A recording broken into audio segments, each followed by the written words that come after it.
এই তুমি এটা কেন খাচ্ছ? আমি এটা আমার জন্য আনছি।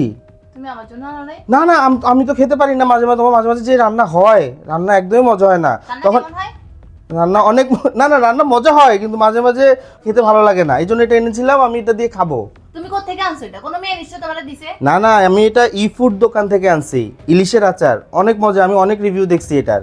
না তুমি খাওয়া লাগবে না, আমাকে দাও। আর তুমি দাও না কেন? আমাকে দাও, আমি তোমায় দিব না, আমি অনেক মজা, আমাকে দাও, আমি খাবো। আমি তোমারে খাওয়াই দেব। আচ্ছা ঠিক আছে, বস, তুমি আমার জায়গা দাও তাহলে, আমি বসি তো। এত মজার জিনিস তুমি কিভাবে পাইলা?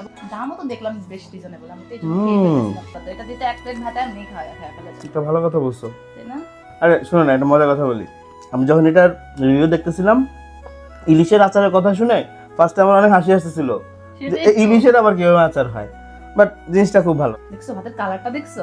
ওই দেখ পুরো কি লাল টকটক, সেই মজা লাগছে। ভাই ইলিশের যা দাম, ইলিশ তো খেতে পারি না, এটাই খাবো। তুমি এটা অর্ডার দিয়ে দিও।